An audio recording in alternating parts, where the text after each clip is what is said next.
hoje, irmão. Vou repetir para te dar uma chance para glorificar Deus. É hoje, irmão. É hoje. Ontem foi só aperitivo. E quando eu digo aperitivo, é aperitivo mesmo. Hoje nós iremos mais fundo, entendendo, compreendendo toda a revelação. E amanhã vamos fechar com chave de ouro. Amanhã vai haver batismo no Espírito Santo. Isso, os irmãos estão glorificando a Deus. Vamos ter batismo no Espírito Santo. Vamos ter desenrolar de ministérios aqui. Deus vai começar a revelar chamados aqui amanhã. Vai ser algo extraordinário. Por isso que os demônios se levantam. Deixa eu falar uma coisa para vocês. Não creem em coincidência, jamais. Nós andamos sempre na direção de uma revelação. A chuva é prova para muita gente. Quando começou a chover, quem estava aí no período da tarde, aquele sol terrível que estava à tarde, céu azul. Quando começou a chover, eu sabia que um demônio se levantaria contra vocês. Aí vocês dizem assim: o pastor Salatiel é muito místico, são coisas naturais e comuns. Não é. A Bíblia diz em Marcos 5 que Jesus foi para uma cidade chamada Gadara. Chamada o quê? Quando ele foi a Gadara, o propósito dele em Gadara era libertar um homem e uma cidade inteira. Olha para cá para você entender. O propósito de Jesus em Gadara era libertar 2 homens e uma cidade inteira de demônios.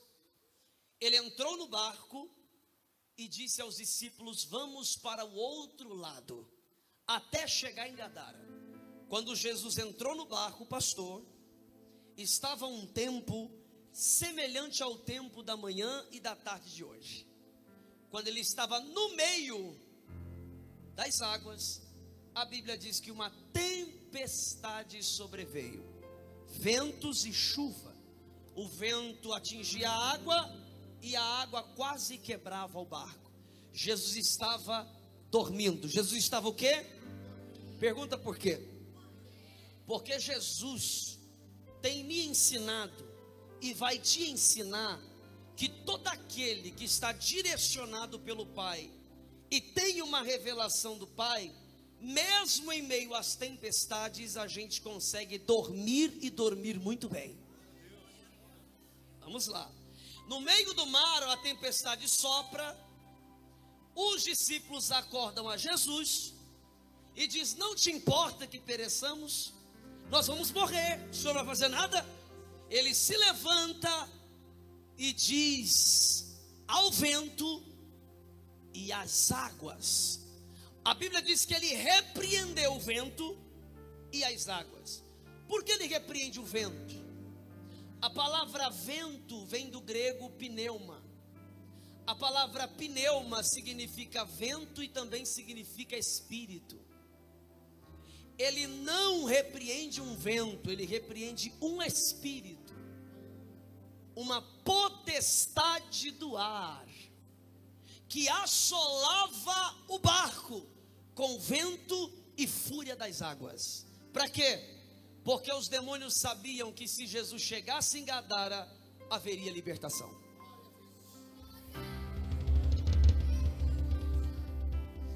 Ele repreende o vento e repreende o mar e a sua fúria. E ao chegar em Gadara, ele pisa na praia. E quando ele pisou na praia de Gadara, o endemoniado que estava em cima da montanha, nos sepulcros, no cemitério da cidade, já sentiu a presença daquele que caminha. Chorabacama, chorahai. Quando o demônio percebeu que o mestre, o filho de Deus, pisava na praia, veio desesperado até ele, dizendo: já vieste nos perturbar tão cedo? É isto que eu tenho para profetizar. Está chovendo, tem gente que veio aqui debaixo de desafio. Não foi só a chuva, este é o sinal de que Jesus está pisando em nossa praia. E hoje nós teremos sinal de libertação. Levante a mão e não baixe. Levante a mão e não baixe, sustente as duas mãos, porque uma é pouca, porque eu quero profetizar.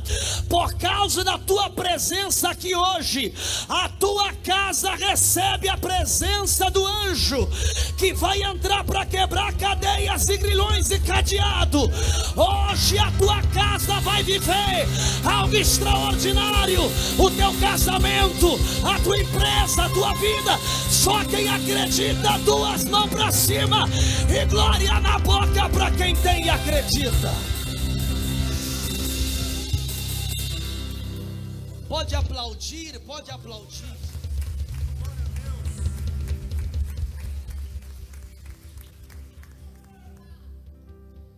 Oremano canta. Tem uma atmosfera diferente de ontem aqui hoje. Toca no vizinho assim, fala: se você não der glória hoje, eu vou sair de perto de você. Pode falar, irmão. Eu não gosto de crente etiquetado. Estou falando. É isso mesmo. Show geladeira, porque vai pegar resfriado aqui hoje. Deus me livre. Não deixe de glorificar a Deus em nenhum momento. Todas as chaves que Deus liberar para você no meio da ministração, pega para você com glória e aleluia, ficando em pé, rodando, sei lá o que, irmão. Faz o que você quiser, mas não fique calado, tá? Então nesse momento eu vou pedir para você ficar com a Bíblia na mão, que já nós iremos mergulhar.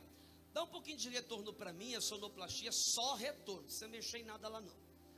Só um pouco de retorno para manter o microfone longe da boca um pouquinho. Queridos, hoje eu quero falar sobre maldição hereditária. Sobre o quê? Quem aqui sabe o que é maldição hereditária? Sabe? Hoje eu quero falar sobre maldição hereditária, e na Bíblia nós podemos encontrar termos técnicos para esta disciplina, para essa matéria. Podemos chamar de maldição hereditária, herança espiritual, espíritos familiares e assim por diante. É uma matéria muito importante. Veja bem, seminário de batalha espiritual é crucial para a igreja. A igreja pode ter de tudo. Se ela não tiver grupo de intercessão, batalha espiritual, que consiste em libertar pessoas de cativeiros, libertar pessoas de possessões, opressões, ela não está sendo igreja. O papel da igreja é libertar pessoas. Vou falar de novo. A missão da igreja é uma extensão da missão de Jesus. E a missão de Jesus é libertar pessoas dos cativeiros. E a gente, como não tem se preocupado com esse assunto, por exemplo, sou teólogo formado em teologia, e nas faculdades teológicas não se aprende sobre batalha espiritual. Não faz parte da matéria da teologia estudar. Hoje um pastor estuda teologia, é bacharel, é mestrado, doutorado em teologia, e ainda assim desconhece profundamente o mundo espiritual. Uma pessoa ou um pastor que desconhece o mundo espiritual não tem autoridade para cuidar da tua vida. Não estou me referindo ao vosso pastor, eu creio que ele é muito preparado nesta área. Eu estou falando na igreja brasileira em geral, onde os pastores sabem pregar, gritar, cantar, montar projeto, mas não sabem lidar com o mundo espiritual. Se uma autoridade espiritual não conhecer o mundo espiritual, não tem ele a autoridade para cuidar da tua vida. Então você precisa entender que essa é uma matéria fundamental, e a igreja precisa se aprofundar nesse assunto, a fim de que estejamos prontos contra o nosso adversário que tão de perto nos rodeia. Pedro disse que Satanás está bramindo como leão ao nosso derredor. Ao nosso derredor é uma extensão a mais do nosso redor. Nós temos o nosso redor e temos o derredor, que está um pouco além, mas não está tão distante. Satanás está mais próximo de nós do que imaginamos. E a única coisa que ele aguarda é que você abra uma brecha ou quebre um princípio ou uma lei, para que ele usufrua da oportunidade que você deu. Por isso, quero falar sobre maldição hereditária. Projeta para mim, fazendo favor, Isaías capítulo 61. Você está aqui, crente? Nós acabamos de fazer um trato aqui. Dá glória a Deus, aleluia. Então vamos lá. Dá glória a Deus, igreja. Ai, que bom. Vamos lá. Vamos lá no 3, vocês leem todos. 1, 2, 3.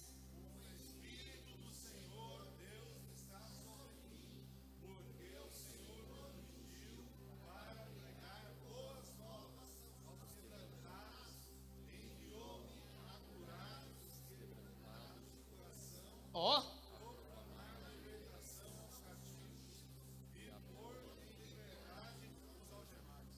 Preste muita atenção, deixa o texto aqui que eu quero explicar esse texto em 1 minuto. O Espírito do Deus vivo, ou o Espírito do Senhor Deus está sobre mim. Aqui refere-se ao Espírito Santo. Porque o Senhor me ungiu é capacitou para pregar boas novas. Boas novas é o Evangelho. Aos quebrantados, ou seja, não é todos que conseguem compreender o Evangelho se não estiver quebrantado. Depois, enviou-me a curar os quebrantados de coração. Toda cura tem condição. Toda cura é condicional, e a condição da cura é crer e quebrantamento. Aliás, muitas das vezes, você não precisa crer na tua cura. Você só precisa estar quebrantado em seu coração. Pois o ministro que tem a unção de Deus, em sua fé e no seu ministério, ele pode pôr as mãos sobre você e a enfermidade ir embora. A proclamar libertação aos cativos. Não entenda de outra forma senão de que os cativos aqui são os possessos por demônios e oprimidos por demônios. E há um detalhe: e pôr em liberdade os algemados. Algemados são pessoas dominadas por demônios. Este é o ministério de Cristo, um ministério de libertação. Esse é o ministério que eu mais amo, porque é um ministério que trata sobre a libertação dos outros, a libertação das pessoas. E uma das áreas que as pessoas precisam muito de libertação é nas áreas da árvore genealógica ou nas questões de hereditariedade. Preste muita atenção no que eu quero compartilhar com todos vocês, porque o nosso tempo hoje ele é muito precioso. Eu só preciso saber se você está muito interessado em aprender. Dê um sinal com a tua mão. Então vamos lá, vamos começar do início. Herança espiritual. O que é uma herança espiritual? Não podemos falar de maldição hereditária sem que primeiro eu venha dizer a vocês que o nosso Deus é um Deus de geração. Nosso Deus é um Deus geracional. Os que estiverem cansados, quiserem dar uma sentada, não tem problema, mas daqui a pouco vocês vão subir comigo e aí já sabe, né? Então vamos lá, preste bem atenção. O nosso Deus é um Deus de gerações. É um Deus que gosta de família e um Deus que ama a próxima geração. Deus é um Deus de geração. Eu vim aqui dizer que Deus se importa sim com os teus filhos, com os teus netos, com os teus bisnetos e até os teus tataranetos. Deus se importa com aqueles que virão através de você. Dá glória a Deus. Ele se importa com gerações. Se nós lemos a palavra em Deuteronômio capítulo 8, verso 19, entendemos que também os demônios se importam com as gerações. Os demônios também se importam muito com aqueles que vêm após nós. Ezequiel capítulo 18 é um texto que muitos teólogos e pregadores utilizaram durante muitos anos e até hoje utilizam para descredenciar aqueles que pregam sobre maldição hereditária, e usam também Ezequiel 18 para desconstruir qualquer ideia teológica e bíblica sobre maldição hereditária. Aqui Eles falam que Ezequiel capítulo 18 prova que maldição hereditária não existe. Alguns pastores e teólogos que vocês talvez tenham ouvido no YouTube, eles falam isso, eles dizem: maldição hereditária não existe, cada um tem a sua própria responsabilidade sobre seu pecado. Nisto eles estão certos, mas não levaram em consideração a hermenêutica correta para o texto. Eles não levaram em consideração os demais textos da Bíblia que provam que maldição hereditária é mais do que realidade, e que Deus se importa muito com as gerações, e sobre elas ele lança a bênção ou também maldição, depende somente do caminho que o homem escolhe tomar: aborrecer a Deus ou bendizer a Deus com sua vida. A bênção e a maldição, aprendam isso e anotem. Vocês trouxeram alguma coisa para anotar? Não acredito. Olha lá, a irmã está com... Anota, irmão, se não esquecer metade, ainda bem que está gravado. Então vamos lá, preste bem atenção. O que é bênção, pastor? E o que é maldição? A bênção e a maldição procedem da mesma origem. A bênção provém de Deus, e a maldição também provém de Deus. O diabo não tem capacidade para amaldiçoar. Só Deus tem o poder de amaldiçoar ou abençoar. Vou falar de novo. Só Deus tem o poder de abençoar ou amaldiçoar. Bênção e maldição, procedentes da mesma origem, são perseguições espirituais. Perceba, a bênção não é um trajeto que faço até ela. A bênção é uma perseguição de Deus. E também a maldição é uma perseguição espiritual.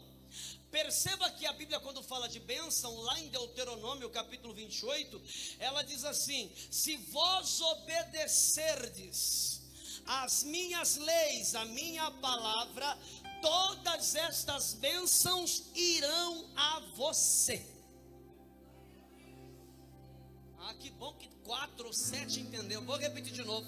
Se vós obedecerdes a palavra, obedecer, olha lá, ó, se ouvirdes a voz do Senhor teu Deus, virão sobre ti e te alcançarão todas estas bênçãos. Todas as bênçãos, porque bênção é uma perseguição. Você não entendeu o que eu disse, por isso não glorificou direito. Eu vou te dar outra chance. A bênção, pastor, é uma ação do próprio Deus em querer perseguir você para te beneficiar. Espera aí que eu vou contar outra coisa e vocês estão merecendo. Vocês estão merecendo porque estão animados. Vamos lá. Deus tem o prazer de abençoar o homem. Deus quer abençoar o homem ao ponto de que ele tornou a questão da bênção uma lei a ser vivida. A bênção, ela tem uma lei na Bíblia que fala que a bênção é para ser usufruída obrigatoriamente. Só minha esposa pegou. Vou falar para vocês aqui, ó. Todos que estão aqui são obrigados a viver na bênção de Deus. Diga bem forte, pastor, prova. Vocês não estão com vontade de falar. Fala, pastor, prova. Projeta para mim Gênesis capítulo 2, verso 8, por favor. E plantou o Senhor Deus um jardim no Éden, na direção do Oriente, e pôs nele o homem que havia formado. Primeiro ponto: o próprio Deus construiu e plantou uma casa para o homem. O homem não trabalhou para ter essa casa. Essa é a primeira bênção. Você não está dando glória por quê? Verso 9: do solo fez o Senhor Deus brotar toda sorte de árvores agradáveis à vista e boas para alimento, e também a árvore da vida no meio do jardim, e a árvore do conhecimento do bem e do mal. Verso 10. E saía um rio do Éden para regar o jardim, e dali se dividia, repartindo-se em 4 braços. 11. O primeiro chama-se Pison, é o que rodeia a terra de Havilá, onde há ouro. Ouro, fala comigo, ouro. Deus colocou ouro. Que isso, pastor? É só, irmão, eu sei dessa revelação, tá? Só que até eu, quando cito, fico espantado, tá? Até eu, vamos lá, tem ouro, o que é isso? Deus escondeu algo na terra para o homem procurar. Porque na Bíblia existem 2 glórias. Quantas glórias? A primeira glória é a glória de Deus, e a glória de Deus é esconder. Inclusive a glória de Deus na Bíblia, segundo o que está no livro de Reis, capítulo 12, como também está em Crônicas, como também está em Êxodo, a glória de Deus é uma nuvem espessa, negra, da qual Deus fica atrás dela, e por causa da glória de Deus ninguém pode vê-lo. Então a glória de Deus é esconder, não a si mesmo apenas, mas como também seus tesouros, ouro. E depois temos uma segunda glória na Bíblia, que é a glória do homem. Pergunta, pastor, qual é a glória do homem? Encontrar o que Deus escondeu. Não entendi vocês. Vocês não entenderam? Deus está chamando vocês para garimpar, procurar os tesouros escondidos, porque tudo isso foi dado a nós. Verso 12. Eu estou falando que isso aqui é uma lei, tá? Tudo que eu estou falando aqui é bênção. Ó, o ouro dessa terra é bom. Vou falar de novo. O ouro dessa terra é bom. Também se encontra lá o bidélio e a pedra de ônix. 13. E segundo o rio chama-se Gion, é o que circunda a terra de Cuxi. 14. Estamos chegando. O nome do terceiro rio é Tigre, é o que corre pelo oriente da Síria, e o quarto é o Eufrates. 15. Olha só isso aqui agora. Tomou, pois, o Senhor Deus o homem e o colocou no jardim do Éden para cultivar e guardar. 16. E o Senhor Deus lhe deu uma... Não, lê de novo. E o Senhor Deus lhe deu uma... Qual foi a ordem? 2 pontos. De toda árvore do jardim comerás livremente. Qual é a bênção de Deus? É Deus quem gera, é Deus quem planta as árvores e faz brotar as árvores. Deus é quem coloca a bênção diante do homem e não dá a ele a opção de comer da bênção. Ele dá uma ordem. Você não entendeu o que eu disse? Não comer da bênção de Deus é tão pecado quanto a práticas proibidas que ele disse para não fazer. Então eu quero hoje trazer para vocês essa novidade. Deus está mandando: desfrute da minha bênção, desfrute da minha bênção. Eu não estou pedindo, eu não estou lhe dando opções, eu estou dizendo: desfrute da minha bênção. Prosperar é uma ordem. Olha para o seu vizinho e diga: prosperar é uma ordem. Diga para ele: prover é uma ordem. Diga para ele: enriquecer na terra é uma ordem. Eu vou liberar uma palavra, você quer? Pare de dúvidas, pare de ficar projetando na tua cabeça que talvez você não tenha capacidade para abrir teu negócio. Se você sonha, vai lá abrir teu negócio, dá jeito no teu CNPJ, vai, abre logo aquele lugar, abre aquela loja, vai, irmão, vai para cima. Eu trabalho com pintura, vai para cima, vai para cima. Eu estou dizendo, vai para cima, porque a bênção de Deus é com você. Vamos continuar. A bênção é uma perseguição. Se você obedecer, a bênção vai a você. Se você desobedecer, a maldição vai a você. E aqui que nós iniciamos.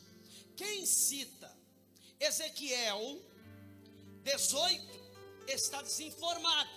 Ezequiel 18, seguindo a hermenêutica correta do texto, fala sobre as consequências do pecado individual, falando sobre a responsabilidade pessoal do indivíduo sobre o seu próprio pecado. Perfeito.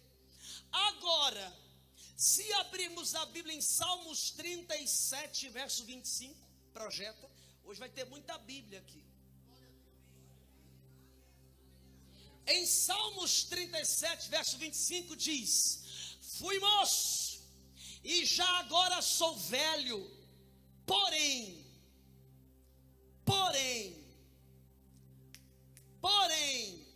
jamais vi o justo desamparado, chave do texto, nem a sua descendência mendigar o pão. Qual é a condição para que a descendência não mendigue o pão? Está no texto. Qual que é, irmãos? A condição é justo, para que a descendência não mendigue o pão, seja justo. Justo é obedecer a Deus, justo é guardar a palavra de Deus. Aqui eu consigo provar que Deus é um Deus geracional, e Ele ama as gerações, pois o que Ele quer é que a sua descendência não mendigue o pão. Ele quer que o seu filho vá mais longe que você. Eu estou profetizando e você está fazendo cara de bobo. Vamos lá, eu estou dizendo que Deus quer que o teu filho vá mais longe que você. Pise na terra que você não pisou. Viva um chamado de fogo maior do que o seu. Ele quer que o teu filho seja você 2.0, 3.0, 4.0, 10.0. O que é isso? É Deus provando que Ele é Deus na tua geração. Meu pai estava aqui ontem. Meu pai é pastor há mais de 18 anos, já vai quase para 20 anos. Veio eu cheguei onde meu pai não chegou. Eu vivo o que meu pai ainda não viveu, porque isso é promessa e palavra de Deus. Ele olha para mim e fala assim: filho, você é meu orgulho. O meu olho enche de lágrimas quando ele fala que eu sou o orgulho dele. Enche, porque eu percebo o que Deus está fazendo. E agora está vindo a radaça. E essa aí, meu irmão, o diabo que se segure, porque ela vai catar o diabo pelo chifre. Eu estou profetizando que na tua vida vai ter uns filhos assim também, que vai fazer o inferno entrar em desespero com o primeiro choro. Eu estou dizendo que Deus vai começar a mexer na tua família. Alguém está recebendo isso? E para aqueles que já têm filhos nascidos, eu tenho uma palavra para liberar para você. Os teus filhos serão agora encontrados pelo Senhor, porque Deus não desistiu deles também. Deus vai transformar eles numa bomba neste mundo. Glória a Deus. Vocês estão gostando? Segure isso. Deus é um Deus geracional. Então uma coisa é Ezequiel 18, que fala sobre a responsabilidade do pecador, e outra coisa é o que está escrito em Êxodo capítulo 20, verso 4, projeta por favor. Êxodo capítulo 20, verso 4. Fala comigo: não farás para ti imagem de escultura, nem semelhança alguma do que há em cima nos céus, nem embaixo da terra, nem nas águas debaixo da terra. 5. Não as adorarás, nem lhes dará culto, porque eu sou o Senhor teu Deus, Deus zeloso. Agora vem a chave do texto: que visito a iniquidade dos pais nos filhos, até a terceira e quarta geração daqueles que me aborrecem. Fala comigo: isso é maldição. Fala, irmão, fala: isso é maldição. Se eu perceber que vocês não estão merecendo receber a revelação que eu vou receber aqui hoje, vou parar, porque hoje tem muita revelação. Mas agora vem um detalhe para você da glória. Verso 6: e faço misericórdia até 1000 gerações daqueles que me amam e guardam os meus mandamentos. Se uma maldição sobrevive até a 4ª geração, a bênção vai até 1000 gerações, porque esse é o nosso Deus. Aleluia. Até 1000 gerações dos que amam e guardam os mandamentos de Deus. Foquemos por enquanto no versículo 4, que fala sobre a maldição. A maldição é uma perseguição espiritual, assim como a bênção. Por exemplo, em Deuteronômio capítulo 30, verso 19, está escrito assim: hoje invoco os céus. Se puder projetar, pode projetar, porque o texto é muito violento. Hoje invoco. Meu Deus, aqui está diferente. Hoje os céus e a terra tomo. Eu vou ler a minha versão, daqui a pouco eu leio essa. Hoje invoco os céus e a terra como testemunha contra vocês, de que coloquei diante de vocês a vida e a morte, a bênção e a maldição. Escolham a vida para que vocês e sua descendência viva. Deixa eu lhe dizer uma coisa sobre esse texto. Olha para cá para você entender. Esse texto está dizendo que Deus coloca como testemunha céus e terra diante da oportunidade. E a oportunidade é vida e morte. Aí ele coloca ponto e vírgula. Por que ponto e vírgula? Porque no português o ponto e vírgula explica o que vem antes. Então, após o ponto e vírgula haverá uma explicação sobre o que foi pronunciado anteriormente. Então, ponto e vírgula, aí ele conclui: a bênção e a maldição. Então a vida e a morte é a bênção e a maldição. Ser abençoado é viver. Por isso, eu vou falar, pastor, posso? Uma coisa é ter um casamento feliz, outra coisa é ter um casamento abençoado. Vamos lá? Uma coisa é ser feliz e outra coisa é ser uma bênção. Uma coisa é a tua empresa ser rica, outra coisa é ela ser próspera, que é sinônimo de bênção. Quem quer saber a diferença? Pastor, é isso mesmo, pastor. Eu amo, é isso mesmo. Só o senhor. Não está merecendo aqui embaixo. Só o senhor. Olha só, pastor, o que é um casamento feliz? Casamento feliz é aquele que o marido é bom com a esposa, leva para passear, pede perdão quando erra, reconhece seus erros, ajuda, paga almoço, janta, compra vestido, faz surpresa, viaja, vai para um resort, aí depois quer andar de navio, aí vai fazer umas viagens doidas, quer sair do país, e assim eles vão. Você vai no Instagram do casal, é aquela beleza, né? Ou talvez não tem nada no Instagram de tão feliz que eles são, não tem tempo, ok? Aí o que acontece? Esse é o casamento feliz. E o casamento abençoado? O casamento feliz é aquele que faz sentido só para si mesmo. O marido faz sentido para a esposa e a esposa faz sentido para o marido. E o casamento abençoado é aquele que tem transbordo. Você não entendeu? Todo casamento abençoado é aquele que consegue transbordar em outros casamentos. A existência de um casamento abençoado faz com que outros sejam restaurados. E essa é a diferença entre um abençoado e um feliz. O feliz é egoísta porque não tem condição de compartilhar e transformar ninguém. Eles vivem alegrias constantes só entre eles. Mas o abençoado tem vida de Deus e leite de Deus, mel de Deus, que emana deles e abençoa outros. Fala bem forte comigo, pastor, prova. Em nenhum momento da Bíblia Deus disse que Abraão deveria ser feliz. Só que em Gênesis capítulo 12, Deus disse que Abraão seria uma bênção.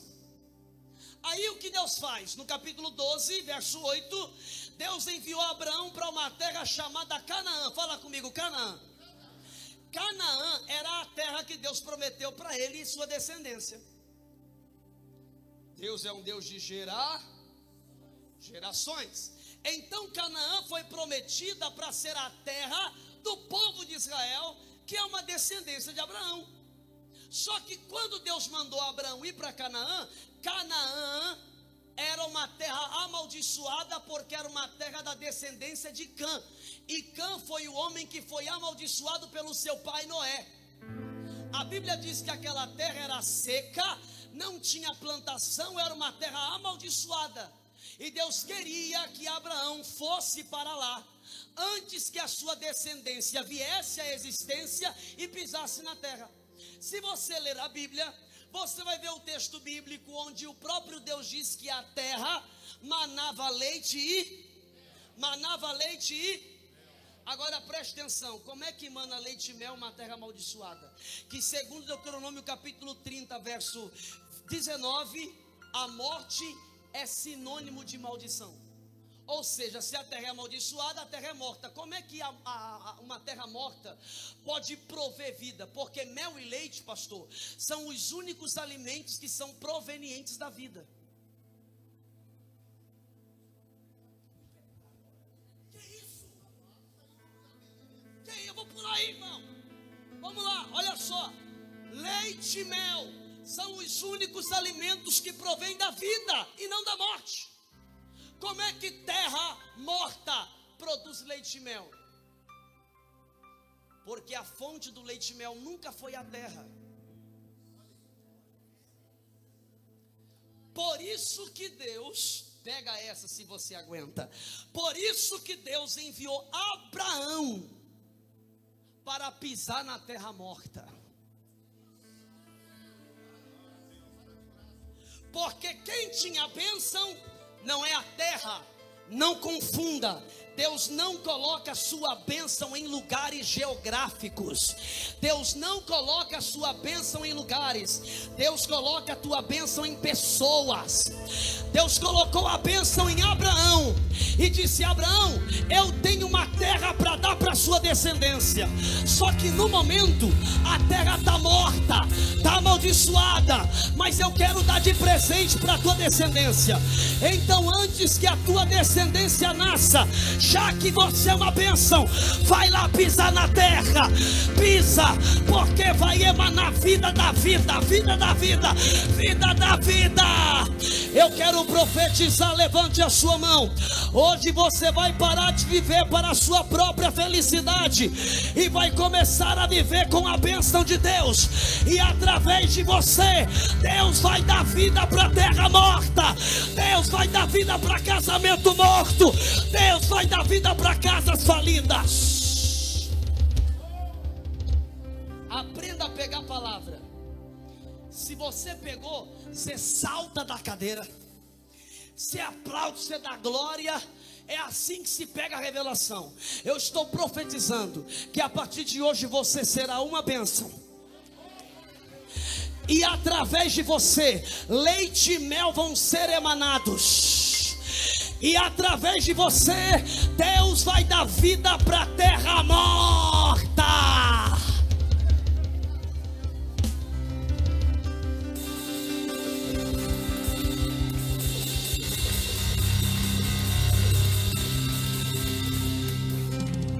Essa banda está abençoada hoje, né?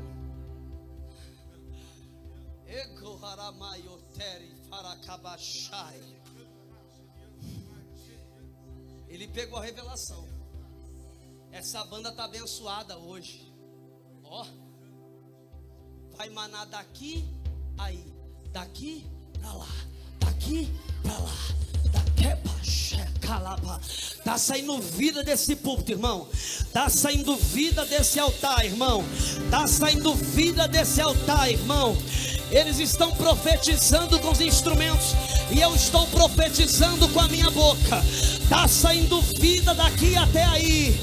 Hoje você vai ter testemunho para contar, em nome de Jesus. Segure. Eita, que forte isso aqui agora, irmão. Meu Deus.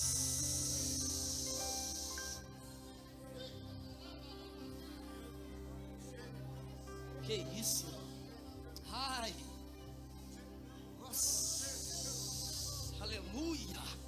Aleluia. Aleluia. Eu vou ter que falar. Aleluia. Aleluia. Aleluia. Dá glória a quem acredita. Dá glória a quem acredita. Fique de pé. Vem comigo até o altar.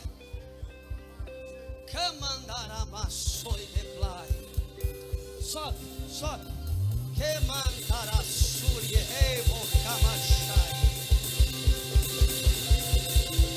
Fica aqui, ó, para a câmera te pegar. Bem-vindo a todos que estão aqui na internet. A glória de Deus aqui está visível. Isso aqui é para registrar. Porque no momento em que eu estava aqui parado e começar a glorificar aqui atrás, eu vi um clarão de luz que saiu daqui, foi na tua direção. No momento que eu vi isso, uma voz falou para mim. E a voz disse para mim assim: diga para ela contar os dias em um dedo da mão, nos dedos de uma só mão, porque a casa dela será visitada na noite de hoje.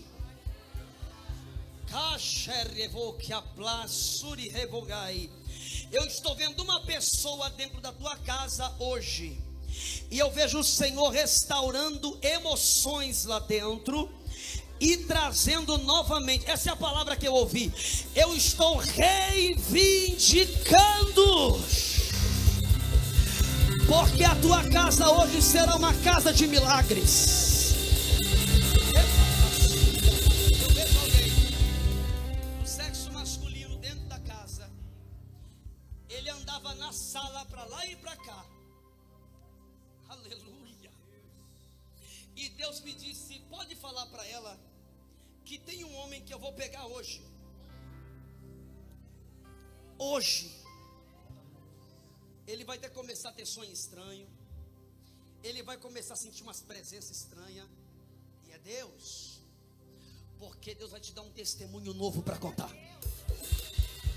Como profeta de Deus, aqui eu estou selando neste púlpito, que diante desse púlpito, se o que está na minha boca é a verdade, o Senhor vai te trazer aqui, junto com esta pessoa, para dizer que Deus é Deus. Recebe, em nome de Jesus. Dá glória a quem crê. Se você não tem inveja da vitória dela, dá glória se você crê. Se você sabe que vai receber a tua, dá glória se você crê. Aleluia. Amém. Vamos continuar? Tá bom, né? Vamos até meia-noite? Vocês estão doidos. Vamos lá. Então preste muita atenção. Olha, aleluia. Preste muita atenção nisso. A maldição é uma perseguição espiritual provida por Deus. Significa dizer que a maldição e a bênção são providências. Providências de Deus. Por exemplo, quando afirmo isso, que a bênção e a maldição é uma providência de Deus, e especialmente a maldição, eu falo de uma base legal que confirma que a maldição de Deus, a maldição e a bênção vem do próprio Deus. Princípios e leis cumpridas nos dá direito a ser perseguidos por uma bênção. Leis e princípios quebrados nos fazem ser perseguidos por uma maldição. Perceba, quando você quebra um princípio, o princípio te quebra. Pegou essa? Vou falar de novo. Quando você quebra um princípio, o princípio te quebra. Pergunta como? Deixa eu explicar como é a história da Bíblia em 30 segundos. A Bíblia diz que havia um gigante chamado Golias. Quem conhece essa história? Quero ver se você não sabia. Chamado Golias, ele ficou 40 dias no campo de batalha, gritando para Israel, clamando por um homem que lutasse contra ele. E ele disse: mande-me um homem, e o homem que lutar comigo, vencendo eu, vocês serão todos escravos nossos. Vencendo ele, todos nós seremos vossos escravos. 40 dias gritando a mesma coisa, e o povo de Israel e os seus soldados estavam todos amedrontados, com a perna tremendo. Não vou. Aí veio um rapazinho de 17 anos. Quantos anos? Ele veio trazendo pão e queijo para os seus 3 irmãos na guerra, chamado Davizinho. O Davi, que era bastardo, veio caminhando até o lugar onde estavam os soldados, e ele passa em frente ao campo onde Golias estava gritando. Até que ele se enfureceu e disse: quem é esse incircunciso? A palavra incircunciso significa: quem é este que não tem pacto com o nosso Deus para afrontar o Deus de Israel? Você não entendeu o que ele disse. Ele só falou incircunciso porque as palavras e as pronúncias do Golias eram uma quebra de princípio. Golias, sem conhecimento, ignorante, estava quebrando um princípio de Deus, blasfemando contra Deus para todos ouvirem. Aí ele se levanta e diz: eu vou lutar. Ninguém acreditou. Depois Saul deu a armadura para ele e tudo mais. Aí vai, ele pega quantas pedrinhas no riacho? Quantas? Tem um monte de pregação no YouTube aí falando o que significa as 5 pedras. Aí eles falam que uma oração, outra é jejum, uma é palavra, depois é temor e assim por diante, e aí vai inventando. Mas deixa eu falar a verdade, o que significa 5 pedras? Se era só um gigante, por que ele pegou 5 pedras? Aí alguns dizem assim: é porque ele tinha medo de errar a primeira, a segunda, a terceira e a quarta, e ele tinha a quinta para garantir que ia acertar. Não, irmão, Davi nunca errou um tiro sequer. Davi matou urso, matou leão no campo, e ele não errava, ele era bom na funda. Por que ele pegou 5 pedras?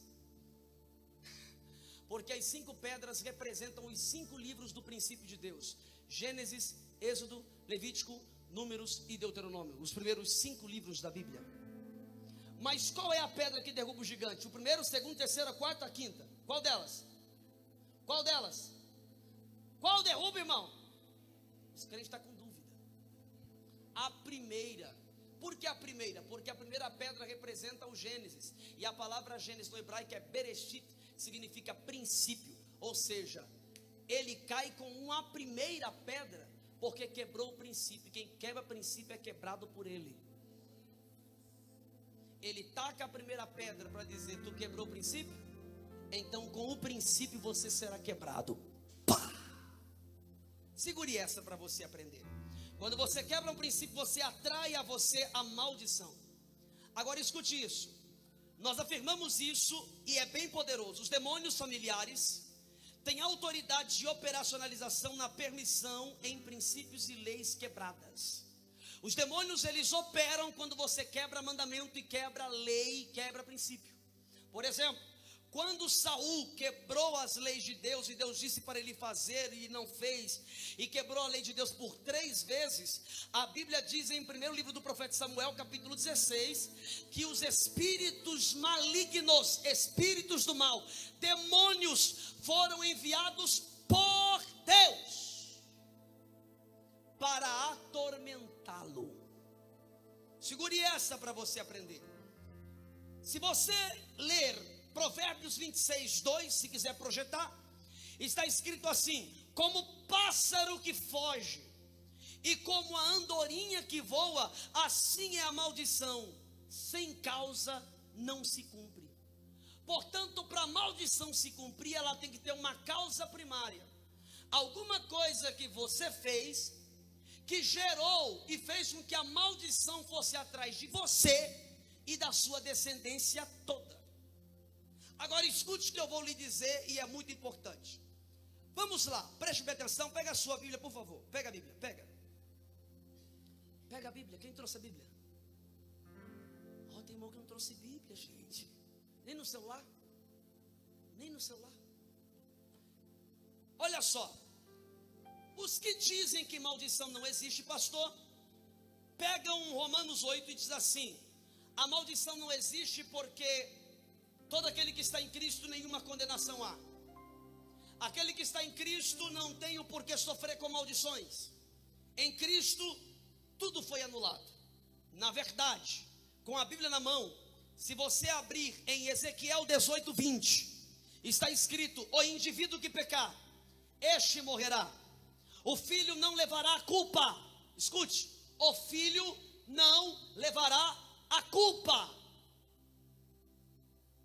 do seu pai, tampouco o pai levará a culpa de seu filho. Assim a justiça do justo lhe será creditada, e a malignidade do ímpio lhe será devidamente cobrada com a vida. Ponto.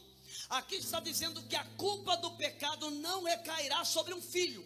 Ou seja, quem pecou é responsável pelo pecado e tomará a culpa da sua ação. Porém, quando você entende a palavra, cada um é responsável pelo seu pecado, entende que maldição hereditária não é o lançar da culpa. Maldição nada mais é do que uma herança deixada. Olha para cá. Uma coisa é você pecar e o seu filho não levar a culpa pelo seu pecado. Outra coisa é você pecar, levar a culpa pelo seu pecado por causa de sua responsabilidade pessoal, mas o seu pecado abriu uma porta espiritual para as gerações. E aí não é culpa que se deixa aos filhos, é uma herança que se deixa aos filhos. Deixa eu fazer uma pergunta para você. Que herança você está construindo para os seus filhos? E eu não estou falando de herança, bens que você deixa. Eu estou falando de heranças espirituais que você está deixando. Segure. Vamos falar sobre, por exemplo, o caso de Jessé. Jessé teve um caso extraconjugal com uma mulher chamada Nitzevete. Para quem não sabe, Nitzevete é a mãe de Davi, moabita. Por isso que dos 7 filhos de Jessé, Davi era o único ruivo. Ele era um segredo. E ele estava sob maldição. Davi em Salmo 51 confessa que em iniquidade ele foi gerado e em pecado concebeu a mãe dele. Ou seja, primeiro, ele fala sobre iniquidade. O que é iniquidade? Fala comigo, pastor. Você está comigo, irmão? Estou desanimado. Vamos lá. Diga comigo, pastor. O que é iniquidade? É só para você escrever, anotar, e aí recebe a resposta. Iniquidade é um acúmulo de pecados. Primeiro ponto. Iniquidade é quando um pecado se torna cultura. É quando o pecado está tão praticado numa sociedade que se torna cultura, ou podemos até dizer que é um pecado institucionalizado. É quando aquele pecado se tornou comum numa sociedade. Isso é iniquidade. Então ele é praticado várias vezes em nunca ter arrependimento, nunca houve arrependimento de quem pratica, e é praticado pelo filho, pelo pai, pelo filho, pelo neto, e assim por diante, sucessivamente, não para, vai fazendo como se fosse uma prática comum. Jessé era alvo e vítima desta maldição. Esta maldição começou em Abraão. Está aqui, irmão? Eu vou falar coisas que vocês não sabem aqui ainda, tá? Mas eu vou entregar tudo para vocês. Vou entregar tudo. Vamos lá? Primeiro, Abraão. Abraão mentiu a respeito da sua esposa. Em Gênesis capítulo 12, a Bíblia diz que eles estavam descendo do sul para o Egito. E chegando no Egito, ele olhou para a sua mulher Sara e disse assim: amor, você é muito linda. Era a mulher mais linda da época. Quando o faraó souber que você está no Egito e olhar para a tua beleza, vai te desejar. E para te ter, como ele é rei, ele vai matar a mim para ter você como esposa. Faz o seguinte: ao chegar no Egito, diga para todos que perguntarem que você é a minha irmã. Fala comigo, mentira. A mentira é um pecado, sim ou não? Deixa eu falar para vocês, um pastor veio até mim e falou assim: pastor Salatiel, eu não acredito que crentes serão condenados por pequenas mentiras, porque às vezes pequenas mentiras são saudáveis, pequenas mentiras podem ajudar. E se eu te contar que não? Olha só para cá, pequenas mentiras e grandes mentiras continua sendo o quê? Mentira.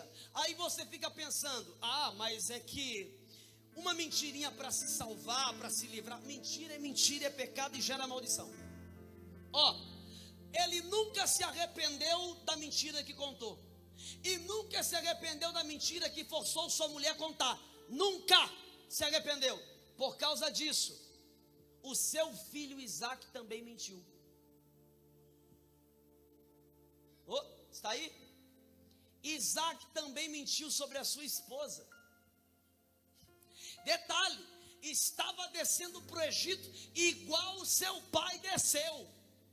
E também combinou de mentir sobre a beleza de Rebeca. Como Isaac nunca se arrependeu, Jacó também mentiu. Fala comigo, demônios passando pela família. Veja, não é os demônios que fazem você mentir, mas é os demônios da maldição que fazem de tudo para você repetir os pecados dos seus antepassados. Está aqui? A Bíblia diz em Êxodo 20, verso 4, que uma maldição se pendura até a 4ª geração. Então vem Abraão, Isaac e Jacó. Falta quem? Falta quem? Falta os irmãos, falta os filhos de Jacó. E todos os filhos de Jacó mentiram. Ó, todos os filhos menos um. Ah, você não pegou. Todos os filhos menos um. Todos mentiram sobre a morte de José. Outros que mentiram sobre a Tamar, foi o caso de Rubem. E assim foi, mentira uma atrás da outra, até que o último deles, que era governador do Egito, chamado José, teve a oportunidade de mentir. Ele teve a oportunidade de se deitar com a mulher de Potifar, e depois de se deitar com ela, poderia dizer que nunca se deitou. Ele se recusou a se deitar porque não queria pecar contra Deus e nem contra seu patrão. E por causa do pecado que ele não praticou, a maldição foi quebrada nele. 4ª geração. O que acontece com uma maldição? Ela precisa ser quebrada na 4ª geração. Se a pessoa da 4ª geração, da 3ª ou da 2ª, que repetiu o pecado, não se arrepender e voltar-se para Deus, os pecados continuarão sendo praticados na família, porque os demônios estarão trabalhando para que os pecados sejam repetidos pela família. É uma árvore genealógica, e estes espíritos na Bíblia são chamados de espíritos familiares. Eles andam pela árvore genealógica, impulsionando as pessoas a repetirem os pecados dos pais ou dos avós. É maldição, e ela precisa ser quebrada. Fala comigo, ela precisa ser quebrada. Ó, seguindo na mesma direção dos espíritos, os espíritos familiares, pastor Ricardo, eles se apropriam de ações pecaminosas para poder dar continuidade a uma maldição, e também se apropriam de palavras para dar origem e continuidade à maldição. Deixa eu dizer uma coisa que você precisa saber. No mundo espiritual, acho que eu disse ontem, palavras e atos são respeitados. Ó, palavras e atos são respeitados no mundo espiritual. Para de falar coisas sem pensar. Vou falar de novo, isso aqui é seminário de batalha espiritual. Eu não estou aqui para brincar com você ou te levar às alturas. Escute, isso aqui é para te conscientizar. Palavras são respeitadas. Cuidado com o que você diz sem pensar. Você pode estar amaldiçoando filho, marido, trabalho, finança. Eu vou quebrar uma agora. Quer saber? Posso falar, pastor? Vou quebrar uma aqui agora. Quem aqui tem o costume de falar dentro de casa: eu sou pobre? Pode levantar a mão, tem medo não? Pode levantar, levanta. É, pastor, é minha realidade. Eu quero só saber se você fala. Numa roda de amigos, nem que seja brincando. É que eu sou pobre, né? Eu sou pobre. Quem aqui tem o costume de falar isso? Olha aqui. O mundo espiritual não leva em consideração. Olha para cá. O mundo espiritual não leva em consideração quando você brinca, ironiza, brinca ou fala sério. O mundo espiritual respeita a palavra. Palavra lançada não é lançada ao vento. Palavra é sentença. Vou repetir. Palavra ou palavras são sentenças. Quando você lança no mundo espiritual, é só um exemplo: sou pobre. Você está determinando os seus próximos dias na terra, que assim seja. Pastor, você estava brincando. Se você fala é porque tu acredita. Mas se você lê a Bíblia, não é isso que está escrito. Os pensamentos que tenho de vós não é de mal, é de paz. Ele tem uma bênção para nós. E bênção é prosperidade em todos os sentidos. É financeira, é alegria, é conjugal, é familiar e em todos os âmbitos da sua vida. Então pare de sentenciar-se a si mesmo à morte ou à falência. Olhe para alguém e diga isso, por favor. Diga para ela: tua palavra é sentença e você está determinando o próprio destino. Eu vou parar, vocês estão querendo ir embora. Eu posso? Escute isso. Por exemplo, os irmãos de José disseram que se a taça de José fosse achada com um de seus irmãos, ele e seus filhos seriam escravos de Faraó. Por exemplo, quando os irmãos de José foram até o Egito buscar alimento, porque a terra estava faminta por causa da seca que havia sobre o mundo, a Bíblia diz que eles chegaram lá, comeram com José, José se revelou como irmão deles, e no final, José deu sacos de alimento, de sementes, para que eles levassem para a vossa terra. Então, o que José fez? Pegou um dos sacos que tinha comida, pegou uma taça e colocou dentro de um dos sacos, propositalmente. Quando eles estavam indo embora com os sacos de semente, os soldados de José cercaram os irmãos dele e disseram: vocês roubaram uma taça do governador.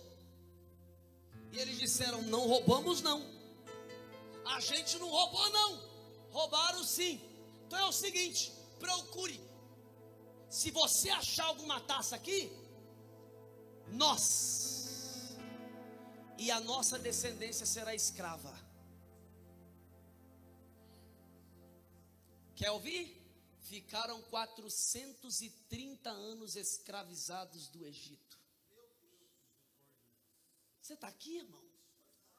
Você está aqui? Ah, pastor, tem que falar mais, tem que dar mais prova. Tá bom, vou dar mais uma prova para você aqui, preste atenção. Ó, os espíritos, eles cobram juramento. Olha só, Abraão mentiu. E quando ele mentiu, os demônios se apropriou das palavras dele e sentenciou sua descendência. Espíritos que estão operando, espíritos de morte, de miséria, de desgraça, que estão operando com base legal naquilo que você disse. Você falou. Por exemplo, Jacó falou a Labão que quem estivesse com os ídolos roubados deveria morrer. Olha só, Labão trabalhou 14 anos por sua mulher amada. Ele trabalhou 7, que era a proposta, casou com a mulher errada que foi dada a ele. Segundo, depois casa com Raquel, que era a que ele amava. Ao casar-se, é Jacó, né? Ao casar-se com Raquel, Raquel foi embora com ele, mas antes roubou os ídolos do pai e escondeu. Então Labão cercou e disse: roubaram meus ídolos. E ele disse: não roubamos seus ídolos. Ele disse: roubaram sim. Então é o seguinte: quem aqui roubou seus ídolos, que morra. Você está aqui? No nascimento de Benjamim, a amada Raquel morreu sentenciada pelas palavras do seu próprio marido. O pastor está pegando cada palavra. E você?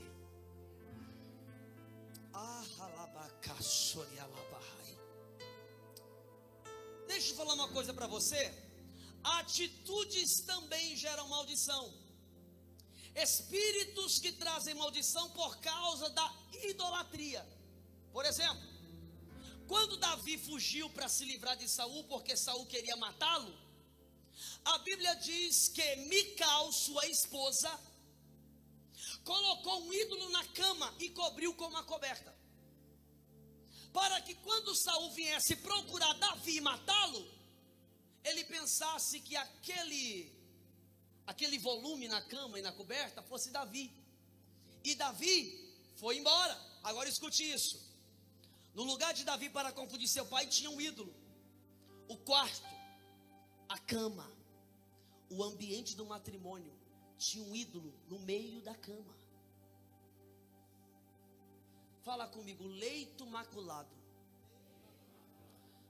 Tem muitos casamentos assim, que tem um ídolo dormindo entre o casal, que é ou a esposa quem colocou, ou o marido que colocou.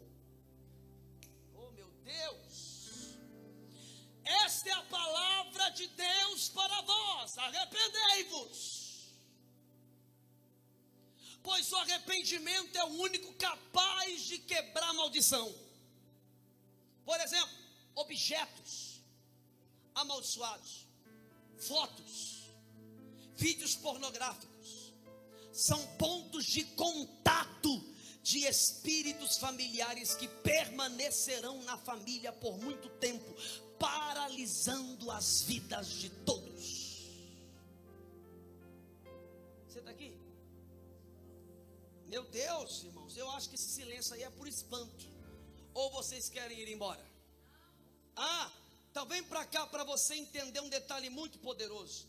Os espíritos, eles operam dando continuidade à maldição dos antepassados.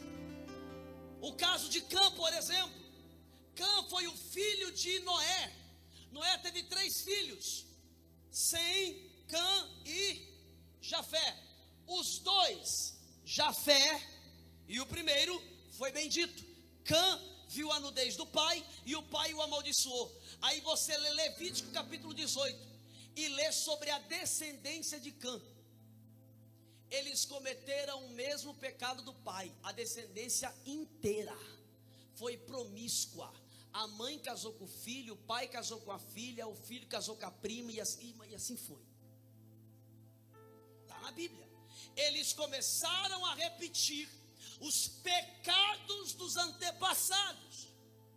Eu estou lhes dizendo coisas sérias, seríssimas. Porém, Davi se arrependeu do seu pecado com Betseba, entendendo que o seu pecado de adultério também era não só uma prática de escolha pessoal, como também impulsionamentos do maligno para que ele repetisse pecados dos seus antepassados.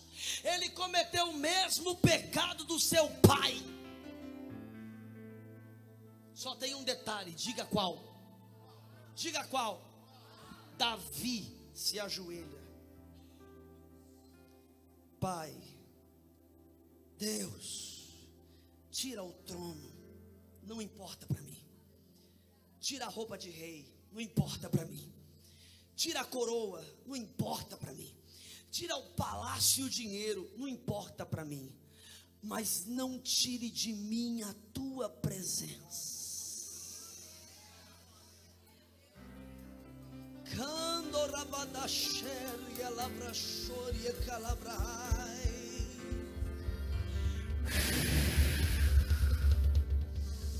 Davi se arrependeu em lágrimas. Davi se colocou sobre o pó da terra e a cabeça na cinza e começou a se arrepender. E naquele dia, Deus, através do arrependimento de Davi, rasgou a sentença de espíritos familiares. Eu tenho uma palavra para liberar. Deus quer rasgar a sentença de maldição hoje, aqui.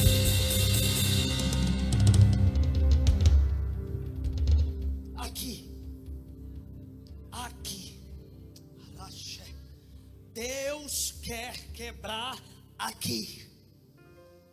Pastor, quem está gostando? Quem está gostando do que está sentindo, do que está ouvindo hoje? Pastor, que delícia esse lugar. Escute, a origem de tudo. Abraão de fato não mentiu quando disse que ela, Sara, era sua irmã. Mas como ele casou com ela, deveria chamá-la de esposa e protegê-la como tal. Se Faraó matasse ele para ficar com sua esposa, que morresse ele, como prova de amor, que amava ela. Mas ele se casa com uma irmã em Gênesis 20, verso 12. Abraão também não se importou em oferecer sua mulher a outro homem. 2 homens no total. Por exemplo, eu estou falando, aqui é um seminário, irmão. Aqui eu posso abrir o jogo, né? Posso ou não? Posso, aqui eu não preciso ter medo não, né? Por exemplo, o debate. E aí? Faraó se deitou com Sara ou não? E aí, se deitou ou não? Sim. Sim. Está escrito que Faraó a tomou por mulher. A tomou. O segundo homem era Melquisedeque, e esse não a tomou porque Deus falou antes. Mas o que aconteceu entre Sara e Faraó foi tão sério que Deus visitou o Egito com pragas. Porque se o homem não tem competência para defender sua esposa, pelo menos Deus tem. Eu estou dizendo que Deus tem em sua defesa nesse lugar. Segure o que eu estou dizendo. Em Gênesis 29, 21, 27, Labão entregou Lia para Jacó. E ele cometeu fornicação com ela, porque não deveria ser ela que deveria casar com ele, porque prometida a ele foi Raquel. Fornicação. Gênesis 30, verso 16, nos mostra que era comum entre as mulheres da mesma família trocar noites íntimas com o marido por presentes especiais. Mulheres da casa com um só homem. Está ficando sério? Você sabia que a Bíblia fala sobre tudo isso? Pois é, ela fala. Gênesis 38:15 diz que Judá cometeu fornicação com Tamar, porque Tamar se vestiu de prostituta, não sabia ele que era Tamar, e cometeu com ela fornicação. Pastor, por que você está falando isso?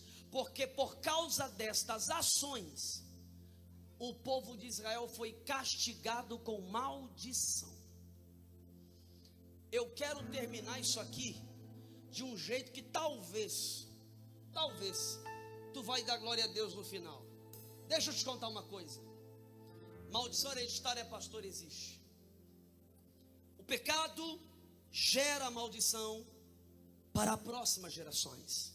O seu pecado está sentenciando o seu filho.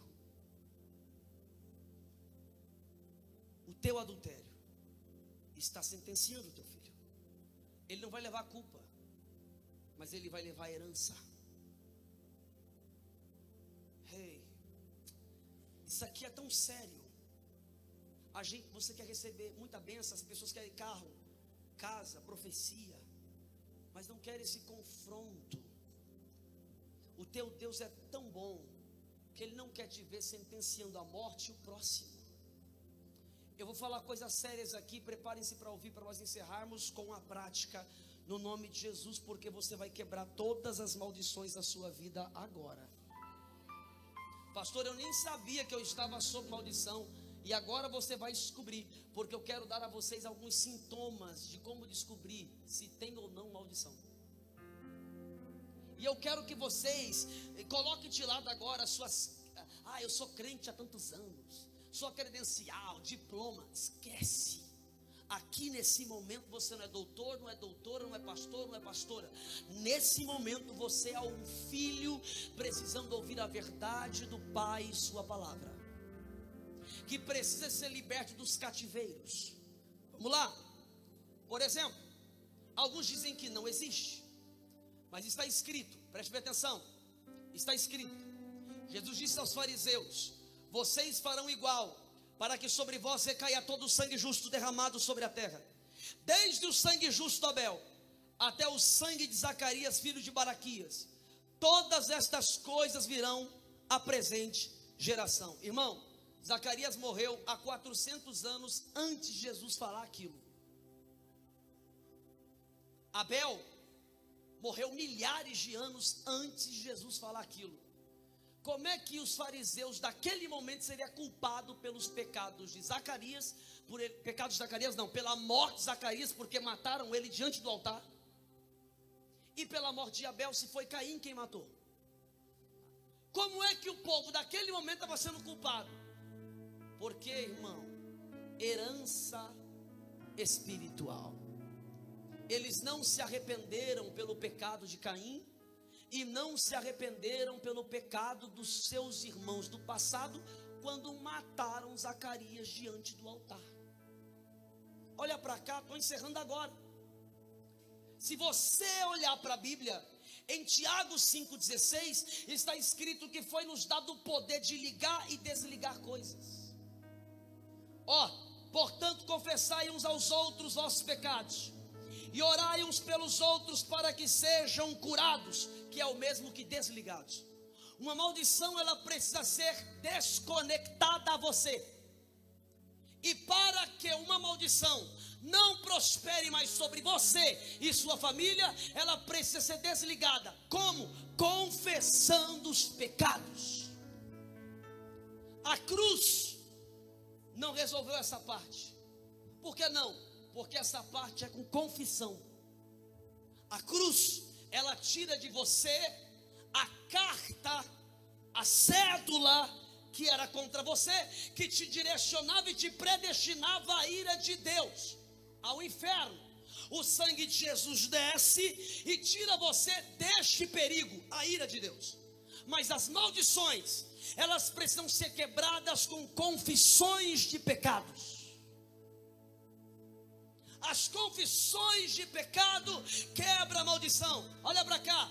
O arrependimento anula a sentença de morte que o pecado traz, mas a confissão anula as consequências dele na nossa descendência. Foi? O arrependimento anula a sentença do pecado, que é a morte, mas a confissão dos pecados anula a consequência deles em nossos filhos. Por exemplo, Daniel, quando foi orar, olha para cá, irmão, por favor. Você não pode perder um minuto dessa ministração. Um minuto. Amanhã nós vai voar. Mas agora, presta atenção.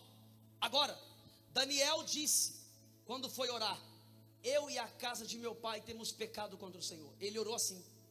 Daniel pediu perdão pelos pecados dele e de Israel. Porque se você não se arrepender, você condena todos os futuros, os que vêm depois de você. Se você não tomar posição agora, você condena os outros que nem chegaram. Segure o que eu vou falar aqui agora. A Bíblia diz que Neemias também, quando ficou sabendo daquilo que Nabucodonosor fez em Jerusalém, ele orou pedindo perdão pelos pecados dele e pelos pecados do povo. Porque alguém precisa se posicionar. E é você. Pastor, quem deveria estar ouvindo isso é minha mãe. Sua mãe não veio, é você que está aqui. Então você, se arrependa. Quem deveria estar ouvindo isso é minha esposa. Não, mas se a esposa não veio, é você que está aqui. Portanto, se arrependa. Quebra o ciclo de maldição agora. Detalhe. Agora se prepare que eu vou falar porque é muito sério. E aqui eu quero encerrar esta segunda parte. Quem gostou diz amém. Segura que eu vou falar agora. O que gera maldição? O que pode gerar maldição? Vamos começar pelas palavras. Palavrões. Palavrões são sentenças sobre a casa, sobre a família. Palavrões sentenciam os outros que virão após você e de você para viverem desgraças. Desgraçados, essa palavra muito em casa, desgraçado, desgraçada, é sentença. Palavras de baixo calão que faz menção a... Como é que eu posso falar essa palavra? Que faz direção a atos sexuais ilícitos dentro de sua casa. Segundo, o que pode trazer maldição para sua casa? Algumas músicas. Músicas de sofrência, por exemplo, que ficou muito famosa durante um tempo. Ah, Deus vai te pegar. Fala alguma coisa, irmão, para eu saber que você está bem. Está bem? A sofrência que vive falando sobre lamentação, desgraça, traição. É, maldição. Por isso que você não consegue sair do quarto, por isso que você vive para baixo. Terceiro, ritmos como funk. Tem uns irmãos se entregando aqui. Irmão, faz assim, dá um sorriso, dá um glória a Deus, você fingir que não é com você. O funk, por exemplo, tem células rítmicas que foram criadas na Umbanda e na África. A Pozan, um grande baterista no mundo e no Brasil, aliás, foi na África e falou o seguinte para um baterista num curso que estava tendo lá. Ele falou assim, ó, o que vocês acham desse ritmo aqui? E ele começou a fazer o ritmo do funk. O cara falou assim, rapaz, para de tocar isso agora. Não toca, para de tocar isso agora. Ele falou, por quê? Se você continuar tocando aqui, esse ritmo, em 8 minutos, o demônio do sexo vai entrar aqui. E todas essas mulheres que estão aqui vão cair matando em cima de você. Agora veja se eu estou louco ou se os outros também estão loucos. Ou faço uma análise séria agora sobre o cenário do Brasil com a cultura funk. As mulheres que ouvem o funk, como elas ficam? Os homens que ouvem o funk, como eles ficam? Você está me ouvindo? Vamos para uma quarta? Vamos falar sobre isso? Pecados de sangue, fala comigo, pecados de sangue. O que é pecado de sangue? Morte gera maldição. Sangue derramado na Bíblia é uma moeda espiritual. Deus pediu sangue para a remissão. E o diabo também pede sangue para fazer tratos. Por exemplo, em alguns trabalhos, em alguns ocultismos, ele pede sangue de bode, sangue de galinha, sangue animal. Mas também pede sangues humanos. Porque sangue é uma moeda espiritual. Segura o que eu vou falar. Tem algo? Não vou nem. Desculpa. Irmão, tô nem ligando, tá? Eu fui aqui me policiando para ver se eu vou escandalizar você, mas quer saber? Deixa Deus me usar. A esquerda no Brasil, não é só no Brasil, em todos os países da América Latina e também fora da América Latina, a esquerda tem uma pauta. Pergunte qual? Legalização do aborto. O que é legalização do aborto, pastor? O que eu acabei de ensinar aqui: iniquidade, uma forma de institucionalizar o pecado de sangue. Sangue é moeda no mundo espiritual. Sabe o que alguns esquerdistas, alguns não, se não todos, querem fazer no Brasil com a legalização do aborto? Entregar o Brasil para Satanás. Por causa do derramamento de sangue, o Brasil será sentenciado a uma maldição. O Brasil tem uma maldição. Tem. O Brasil tem 500 anos de história. E como é que o Brasil começou? Escravidão. Portugueses saíam de lá, vinham para cá, escravizavam aqui. A escravidão também gera maldição. Até hoje o povo brasileiro é cativo. A mente. Irmãos, olha para cá. Para quem estuda geopolítica e para quem já deu uma estudada sobre o Brasil tem tudo para ser a maior potência do mundo. Tem água em abundância, fauna e flora em abundância, toda alimentação, toda riqueza, todo minério que tem aqui. Era para a gente ser a primeira potência mundial do planeta. Por que não somos? Porque temos tudo, mas somos pobres e cativos na mente, por causa da escravidão. A escravidão, os demônios que perambulam pelo Brasil. O povo vai para a faculdade, vai para a universidade, e a maioria volta idiota, não aprendeu nada.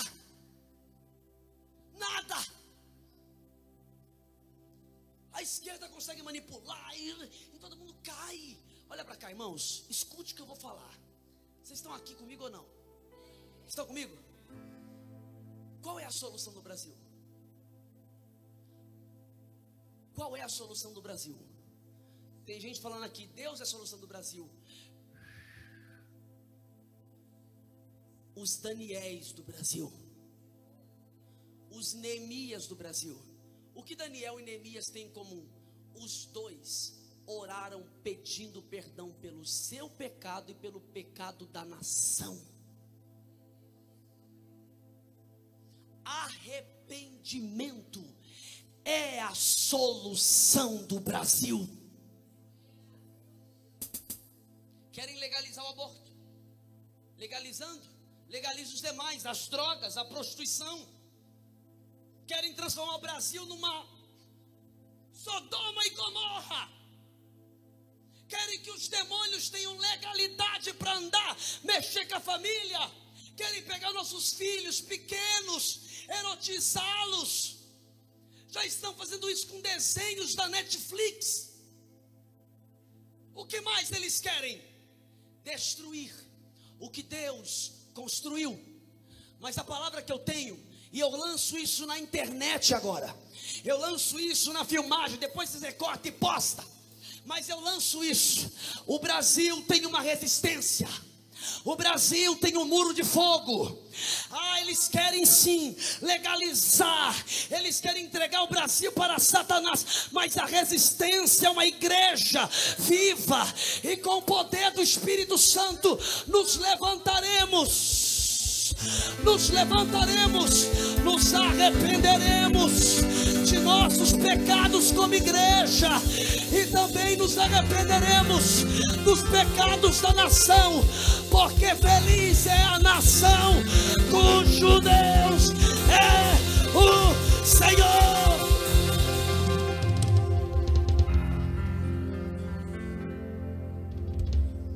A solução do Brasil não é uma igreja positiva, é uma igreja poderosa. Não é uma igreja com palavras de ânimo, mas uma igreja com uma palavra viva. Essa é a solução de Rolândia, de Londrina, Arapongas, Paraná, Brasil e mundo. O Brasil é o celeiro dos profetas. e a terra do último avivamento. Nós vamos exportar avivamento para fora. Vamos, mas arrependimento começa. Eu poderia, mas amanhã eu continuo citando os pecados. Pornografia gera maldição. Mentira gera maldição. Pecados de sangue. Irmão, olha para cá. Na tua família teve caso de aborto? Pai, mãe, avó? Em muitos casos, tem mulher que não consegue engravidar, porque uma maldição não foi quebrada na vida dela. E se ela fazer um mapeamento, vai descobrir que a avó praticou um aborto, que a bisavó praticou um aborto, ou que a mãe praticou um aborto. Casamentos falidos. Seu casamento não dá certo. Tem gente que casou até a quarta vez. Faz um mapeamento e veja como eram as famílias, sua mãe, sua avó. Veja como eram os casamentos. Veja se foram mulheres que viveram sozinhas por abandonos de maridos. Maldições. Maldições. Financeiro. Tem gente que está conformada com o quanto ganha. Está conformado, tem uma ideia aí para abrir um negócio, mas ele fala assim: é muito incerto, eu vou ficar na carteira assinada mesmo. E não prospera, não avança.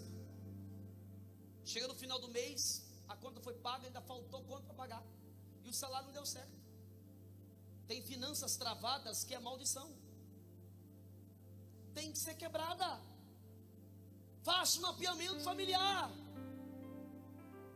Feitiçaria, bruxaria, pessoas que do seu passado, da sua família, que mexeram com o ocultismo, bruxo, feiticeiro, satanista, e hoje você está com consequências, e você não tem culpa, você é vítima, mas sente a vida travada, amarrada, e não vai para frente. Você fica: como é que pode?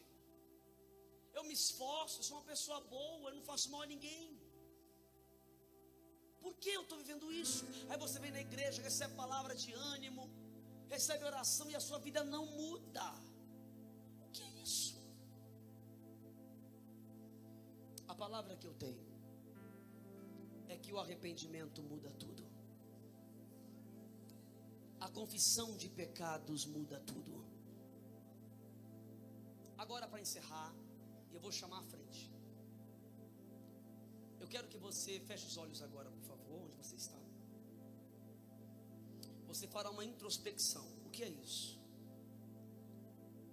Um mergulho em você mesmo. E eu quero que você visite as suas memórias. E quero que você traga agora, eu vou pedir para o Espírito Santo te ajudar. Traga a sua memória agora, seu pai, sua mãe, avó, avô, bisavó, bisavô, tataravô, tataravó.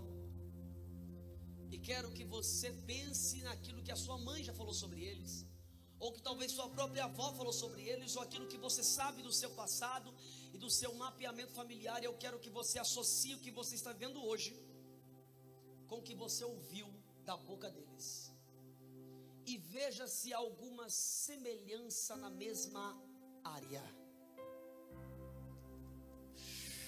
Espírito Santo, traga agora a memória e ajude esta pessoa a entender pelo menos 2% do que está acontecendo na vida dela.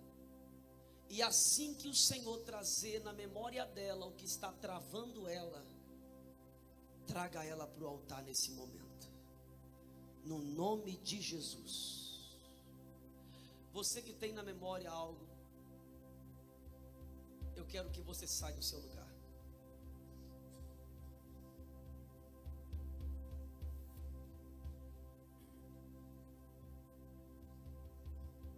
Fica tranquilo, você não precisa nem que eu fale no microfone.